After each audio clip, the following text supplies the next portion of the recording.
take the thingy off here. Okie dokie. Alrighty.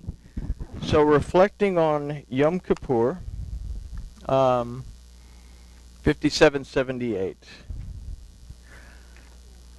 So life goes on day to day, and we do what we have to do to get through our busy lives. And as corny as it was this morning, any questions? We're done. That's okay. No. All right. Yeah, this is a kind of one of those unique situations that happens every now and then. That Saturday morning got this before y'all got this. So oftentimes we do what we feel is necessary without thinking about our Elohim or His Torah. And today's a day of reflection, so it's a day to look back and say, okay, how many times do I enter into this concept of duality in my life where I'm here and something called God is floating around up there somewhere and there's a separation? How many times during my day do I go through this without being conscious of Elohim being present at every moment in my life? So, again, oftentimes we do what we feel is necessary. We go through life without any thought about our Elohim and His Torah. So duality dictates that we have our lives and that Elohim is something separate from our lives. And we use that little analogy of, we go through our day-to-day and we have a hobby and we get involved in our hobby, but then we put our hobby aside to go back to work and do our thing. And this is often how we treat our relationship with our Elohim. It's a hobby. It's something that we do for a few hours during the week. And once we're done, we'll all go home and we'll get ready and go on with our lives without recognizing that Yahuwah our Elohim is always present at every moment in our lives. And am I conscious of this? So let's consider what Paul has to say at Maaseh, or at Acts. And this is chapter 17, verses 27 and 28. Says that they should seek Master Yahuwah. If possible, they might feel Him and find Him, though He not be far from every one of us. For in Him we live and move and have our existence. As certain also of your own poet has said, because we are also His children. And this is something that struck me. Can we feel Elohim in our lives? And sometimes we'll say, no, I don't feel Elohim in our lives. But it's within Him that we live and move and have our existence. We are His children. We consider that without Yahuwah Elohim, we would not exist. Without His presence, we would not exist. And this goes beyond all this religiosity. That, do I believe that Elohim is real? Do I believe He exists as something within, beyond simply something that I think about? Is He something that is real within and without the physical universe? I have to say, yes, that I believe, and science is starting to kind of get in tune with that without the things that bombard us every day, we can't exist. So the very physical, real presence of Yahuwah Elohim is there, but learning to be conscious of it, and that understanding that I exist within my Elohim is something that we have to become more aware of. And it'll become very prevalent in the world to come. So it is, however, when we do take our perceived necessity into account, and then by what we perceive as necessity act counter to the Torah, that we must take time to reflect. The first question, therefore, that we have to ask ourselves is, do I believe that Yahuwah Elohim exists? If the answer is yes, then we have to follow that question up with, is a real and truthful relationship with my Elohim important to me? Man, if all that God stuff is only something that I do part-time, then having a relationship with something that only occurs in a book for a few hours a week is kind of a silly notion. if I recognize that Yahuwah Elohim exists and is always present, then it's something that I want to develop a relationship with my Elohim in my life. So then we have to ask, if we say yes to that last question, am I living in line with this Torah? Do I follow the instructions in the book? We have an instruction book that gets us basically how to live in a world that was created by our Elohim in the first place. So on this day of Yom Kippur, we are to look deep within ourselves and examine where we have strayed or are most prone to stray from the instruction of our Elohim. Yom Kippur, as a tradition, has said that on Rosh Hashanah, the new year, the decision is made as to whether you're going to live for another year. And so you have these 10 days between Rosh Hashanah and Yom Kippur to kind of get it all together, because on Yom Kippur the decision is sealed. And that's what tradition gives us. But Yom Kippur is so much more than that. Yom Kippur is a day that we look at ourselves, realizing that the next holiday, Sukkot, when it comes, we're commanded in the Torah to have joy on that holiday. So we have to be able to let go of anything that prohibits us from being joyful on that day. Now here's one. The sages have said that one who intentionally violates the Torah, saying in his heart, I will transgress and then repent so that I may be forgiven, does not receive the grace and the favor of Yahuwah Elohim. We must consider that to do this is to dishonor what Yahusha accomplished at the Tav. Not only to dishonor it, but to seek to abuse this gift. So it goes into this next little idea. Have you ever thought to yourself, I know that the Torah says not to do such and such, but I think that it's okay. Does Yahuwah Elohim exist? Have I allowed the dogma of the church fathers, or the traditions of the rabbis, or anything else that gets thrown at me in my life, to take precedence over the instruction of Yahuwah my Elohim according to his Torah? Have I allowed any dogma, any tradition to interfere with the instruction of the Torah? And, hopefully we will all answer truthfully and say, yes, I have. So this is something that we do on Yom Kippur, is reflect on those times that I've allowed something to interfere with my relationship with my Elohim, and then recognize it as part of the whole Shema thing.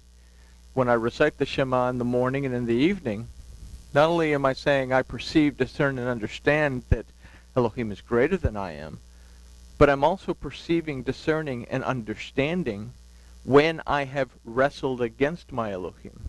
So today is a especially important day to say, when have I wrestled against my Elohim? Why have I wrestled against my Elohim? And how do I change that as I move into the future? Am I going to be conscious of when I'm doing it? Aaron is a good example of this. Aaron, he wasn't yet the high priest. He was going to be the high priest, but Aaron, the people come to him, and Aaron was pressured by the people to discard the Torah and create for them a golden calf. They had just heard the 10 Commandments. Aaron had just heard the 10 Commandments along with the rest of them. But the people come to him and say, that dude Moses, he's gone up into the mountains. He's been gone a long time. He's a dead one. So we need you to create for us a deity that we can call Yahuwah and worship. So Aaron was pressured by the people to do something that went contrary to the Torah. So do I get pressured? Do we get pressured by things in the world that maybe change our perspective to keeping in line with what the Torah has to say to us? Do I yield to the pressure from peers to do what contradicts the instruction of my Elohim? So today is a day to look deeply inward and clean house of those habits or tendencies that separate us from our Elohim. So let's consider the verses concerning this day. We find these in Vayikra, among other places, but Vayikra is a good place. And it starts with that common phrase that normally we look over, but we've talked about it a few times. We're going to just review it real quick. And Yahuwah spoke to Moses, saying. The word used for saying in this verse is le'amor, that literally means to say towards, to speak in the direction. The root of this word is emor, that also means to speak from the heart. Now the word for spoke in this verse is daber, that means to proclaim, declare, command, and promise. So what we can consider from this little bitty phrase that we normally just bounce over because we want to get to, all right, what did he say, is what is about to be proclaimed and declared from the heart of Yahuwah, his Torah, is the commandment to humble ourselves on Yom Kippur and to reflect on where we are. What is about to be spoken is a declaration of Yahuwah Elohim. It's a commandment of Yahuwah Elohim that we have to pay attention to. And verse 27 says, assuredly, starts with ak, assuredly, on the 10th day of this 7th month is the day of atonement. There shall be a dedicated convocation to you, and you shall humble your souls, and you shall bring an offering made by fire unto Yahuwah. Let's talk about this word for humble your souls. Some Bibles, we're in Vayikra 23, verse 27, if anybody's following along. This word for humble is ana. And ana, we could say, means to show humility, but that is a definition farther on down the road. The primary meaning of the word ana is to be occupied with. To be occupied with. What does this verse say? It says, and you shall be occupied with your souls. What are we doing on Yom Kippur? We're occupying ourselves by examining the condition of our soul. It's a little bit different than the word for fasting, which is zom, which zom simply means to fast. It comes from the root zoom, that means not to take in food or to abstain from food. But this uses the word ana, which is a very important word for us, to be occupied with the condition of our souls. This verse begins with the word ak, that means assuredly, surely, truly. This word is an affirmation that what is about to be spoken is not a suggestion, it's a commandment. And we're going to find that out in just a moment, that it's definitely a commandment that isn't something that's part of a dispensation. So this day is to be Mikra Kodesh, a dedicated convocation. The word Mikra, aside from meaning an assembly or a convocation, also means a time of reading. So it's a time where we search the word of Yahuwah to find the answers to where we have strayed off the path, and then we ve'inetem nafeshi techem, humble your souls. We humble ourselves, the deepest part of our existence. We're not just going superficial on this day.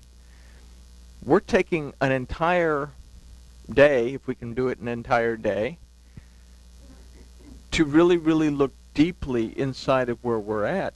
And this is an important concept that by the time we get to Yom Kippur, we should have already been starting to examine ourselves. We start examining ourselves at Pesach.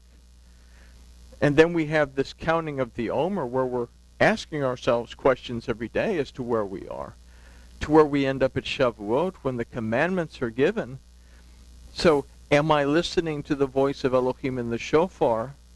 How do I view the commandments on Shavuot? Do I view them like I should be viewing them, starting with Anochi Yahuwah Elohecha, I am Yahuwah your Elohim, and ending with don't covet? Or do I view the commandments in that I covet, and then I go backwards? I covet because I covet. I'm not truthful because I'm not truthful. I steal because I'm stealing.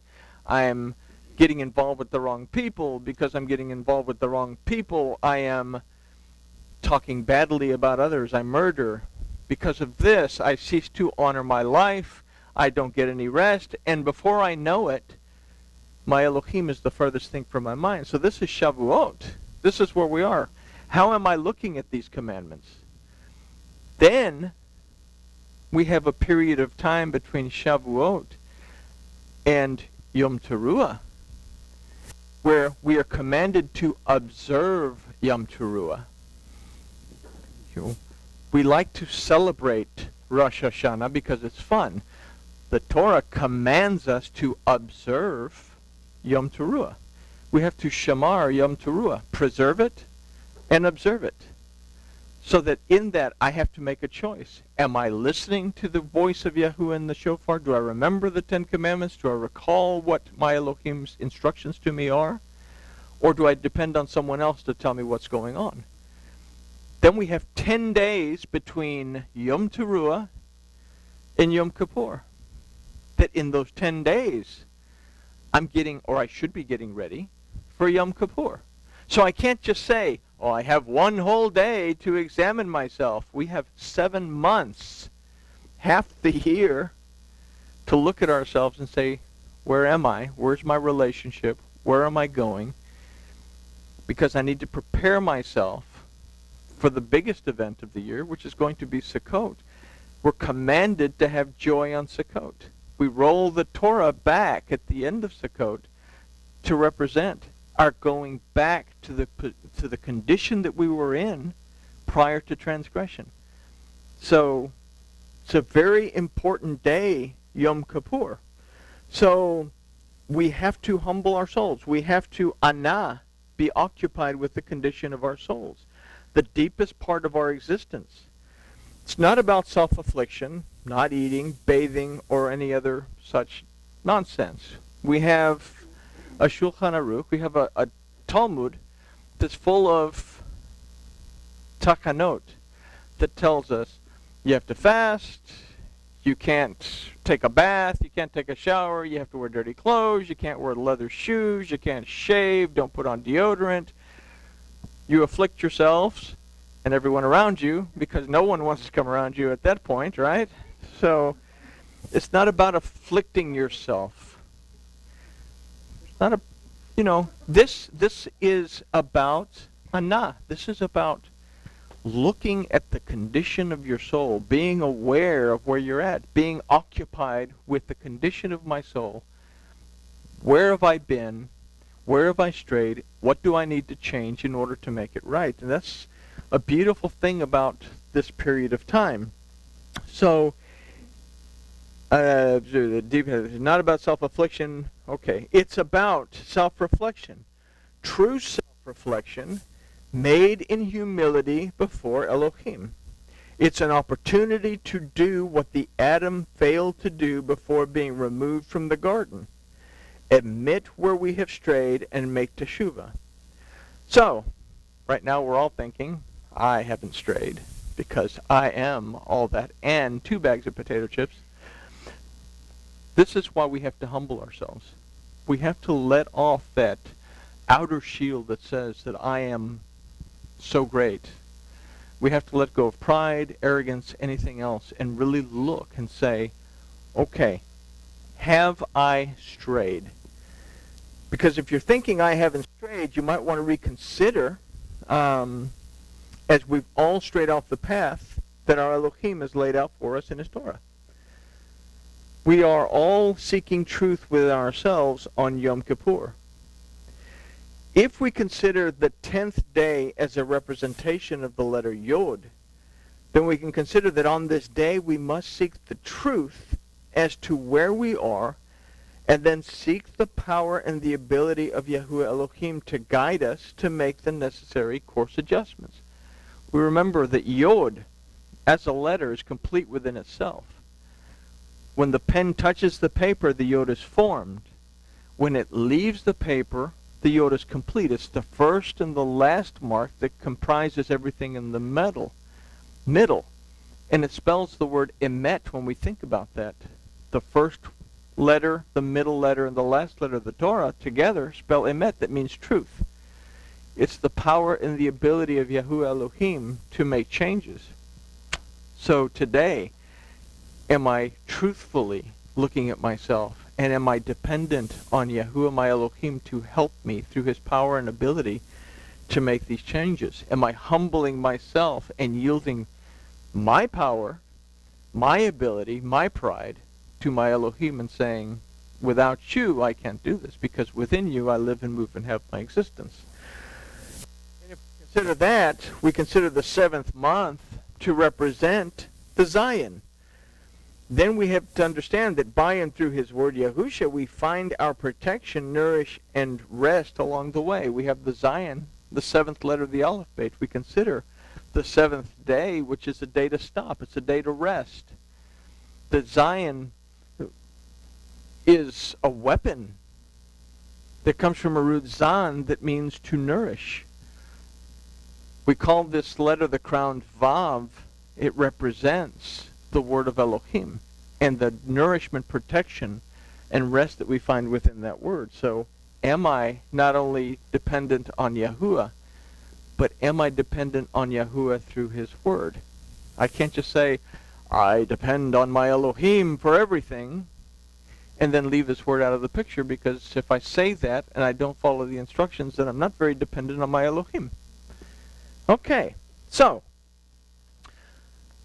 the root of the word Shevi'i, that means 7, is Shabbat, means to promise. Comes from the root Shuv, that means to turn around. So today we make a commitment to turn around and move towards our Elohim. Something else that's very important on Yom Kippur. Not only am I looking at myself, I'm discovering where I'm at, discovering where I've strayed, and my commitment is my oath to my Elohim, my Shema, Yisrael, Yehu Eloheinu, Yehu Echad, my recognizing that Elohim is greater than I am in every aspect of my life, at every moment of my life. He's my mighty judge, who has the authority to redeem me, deliver me, restore me, heal me, and bring me rest, that Yahu is Echad. Not only is he one, but he's in agreement with his word, and if I'm in agreement with his word, then I'm in unity. So today is a day that I pay special attention to that particular statement within the Torah. We go on to verse 28 that says, and you shall do no manner of work in that same day, for it is the day of atonement, to make atonement for you before Yahuwah Elohechem. Here he's talking to the entire group. If he was saying Elohecha, he would be talking to us individually. But the entirety of Israel has just messed up with the whole golden calf. He's upset with everyone at this point, and he's talking to everyone at this point. You know, the reason for Yom Kippur is the whole golden calf thing. It's a day of atonement for that particular mess. So this verse should be self-explanatory. We cannot achieve the level of self-reflection and self-analysis if we're busy taking care of our day-to-day routine. Yom Kippur is the one day, especially in Israel, the one day that the streets are empty, the stores are empty, everything, there isn't, it looks like the neutron bomb went off or something, because there's nothing in the streets. If you've ever seen videos of it, you see the wind blowing. So nobody does anything on Yom Kippur. It's odd. You know, gangsters, the Jewish gangsters, they'd avoid all the holidays, but they'd make sure they came for Yom Kippur, the most important day of the year. And, you know, If we were to say that Yahusha is the reason for the season for any of the feasts and festivals, say that Yahusha is the reason for Yom Kippur. He made it possible for us by what he accomplished at the Tav, that we can self-reflect, seek our Elohim, make teshuvah, and be bonded back to our Elohim in such a way. But the Tav reminds us, Yahusha's death reminds us that I'm not going to transgress and then say, well, it'll be covered by the blood of Jesus. I can't say that over and over and over and over and over, because then I disrespect and I dishonor what was accomplished. What he accomplished at the Tav should force me to say, I'm not going to do this, because he paid the price for me to be redeemed of this. I'm not going to transgress the Torah, because he paid the price for me to be redeemed from this. I'm going to respect the gift, and I'm going to shema and shemar the Torah of my Elohim. Anyway, there we go. I got on a soapbox.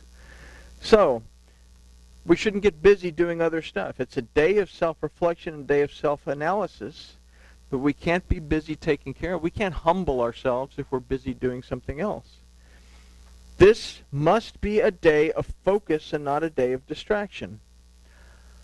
The word used for atonement in this is kippurim, which is a plural.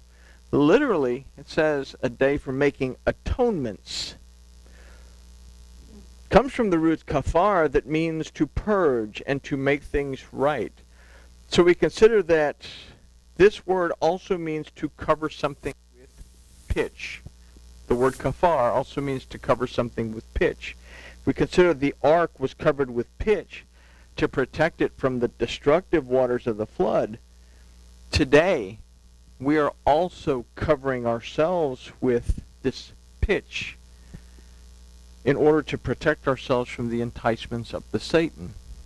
Because today is a good day to say, I can forgive myself. I can forgive those people that have wronged me. I know that my Elohim forgives me for the wrongs that I've done, for straying. And I'm going to cast Satan aside when he says, you can't be forgiven for that. Because we get that a lot. I can't forgive myself for this. It's just too great of a sin. It's too great. I can't believe I did that to them. God will never forgive me. Today is a day that we cover ourselves with the Word, cover ourselves with the anointing of Yahuwah, cover ourselves with what Yahusha accomplished at the Tav, and say, I am redeemed, delivered, restored. I can forgive myself. I can forgive others. I can look at myself, and I will make teshuvah if I've strayed off the path. So it's a very beautiful day today that I humble myself before my Elohim, and I'm able to do this. So we study to show ourselves approved, so that we need not be ashamed when we stand before the white throne of our Elohim. Now, we have somebody pointed out today that we have the two thrones, the judgment seat of Mashiach, and then we have this white throne judgment that we read about in the Revelation. And, that judgment seat of Mashiach, when that ark door is closing, that's when that judgment's going on. The nations are being judged. This white throne judgment is a beautiful thing. If you say, the white throne judgment of Elohim, we don't want to stand before the white throne. Yeah, we do. We really do. We have the millennium. We have this wonderful time without the Satan present. Then the Satan is loosed for a season to bring temptation. You think after 1,000 years of not having the Satan, we're going to be just fine and not fall to the enticements of the Satan. We're human beings. As soon as he's let loose, he's going to wave the little something, and we're going to go right after it, because that's what we do. The white throne judgment we talk about here, Yom Kippur is a practice for this. The white throne judgment gives us an opportunity as the redeemed, delivered, and restored of Yahuwah Elohim, the remnant, those who are sealed and inside the gates, to not repeat the mistake of the Adam.